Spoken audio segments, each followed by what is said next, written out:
Hello everyone, welcome back to Law Decode with M. In our last vlog, we discussed corporate insolvency resolution process. Today, we move to the next important stage under IBC, which is liquidation. This is crucial because when resolution fails, liquidation is the only exit. So let's understand what liquidation means, its importance, procedure, and the latest 2025 updates. So what is liquidation and why do we study it? Liquidation is under IBC is the process of winding up the corporate debtor, selling its assets, distributing the proceeds according to the priority waterfall mechanism, and finally dissolving the company. And we study liquidation because this is the final remedy when resolution is not possible. This balances creditor rights and employee interest under Section 53 of IBC. And liquidation gives clarity on the claims process, its timelines, and priorities. Also, ensuring accountability of the liquidator under IBBI regulations. Now, before we dive into the legal basis of liquidation under IBC, let's just look into the overview.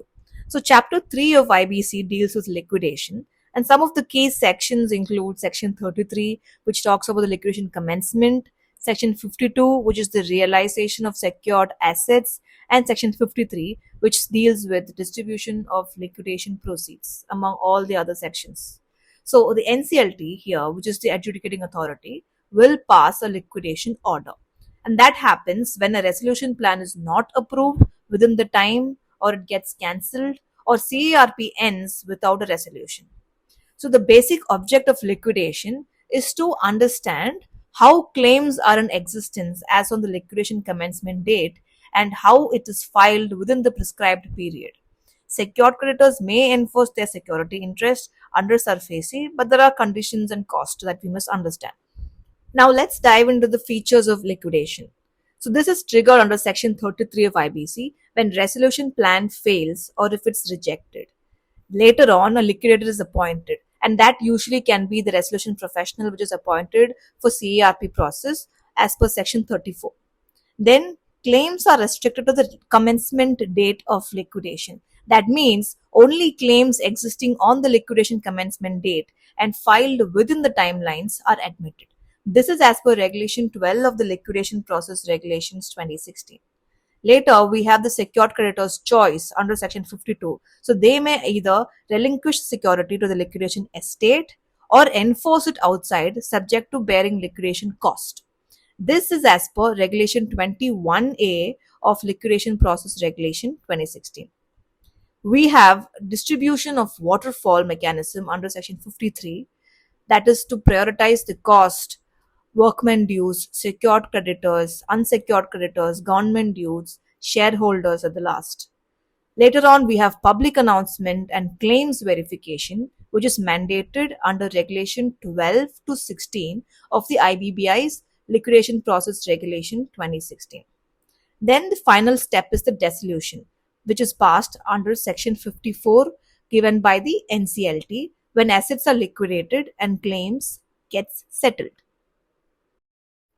Now, let's turn to some very important developments in 2025 that have added more clarity to how liquidation is handled under IBC. The first case I want to highlight is Regional Provident Fund Commissioner versus Alok Kailash, liquidator of Gujarat, decided by the Honorable National Company Law Appellate Tribunal, New Delhi, in August 2025. So, in this case, the issue was whether claims for Provident Fund dues, which were determined after the liquidation commencement date and filed after the last date prescribed for submission of claims, could still be admitted during liquidation proceedings. The NCLAT here gave a very clear answer. Such claims are not admissible. The tribunal held that only those claims which existed as on the liquidation commencement date and which are filed within the prescribed time limit under liquidation regulations can be entertained. So this decision sends out a strong message to creditors and authorities. If you delay or file after the deadline, your claim will simply not be considered in liquidation. The second important judgment in the recent past is CA Shantanu versus Indian Bank and others, decided by the NCLAT, New Delhi, in September 2025.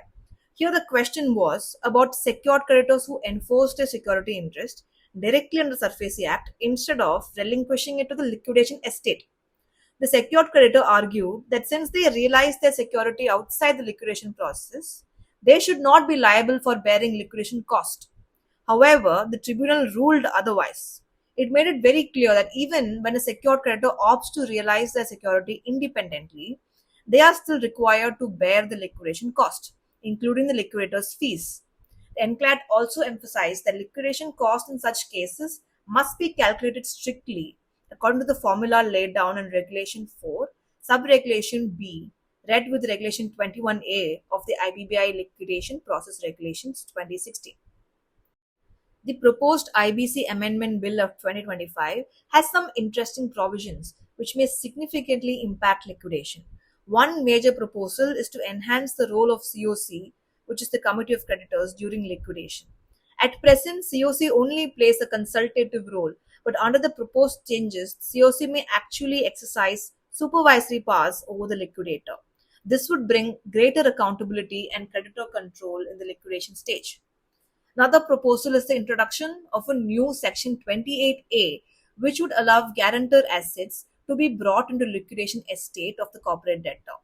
So, if implemented, this would expand the pool of assets available for distribution and could improve the recovery rates. Finally, the Insolvency and Bankruptcy Board of India has also been active during 2025. It has been conducting consultations to simplify the liquidation process, reduce procedural hurdles, and encourage digitization of claim submissions. So, this move is expected to cut costs and make liquidation more faster and transparent.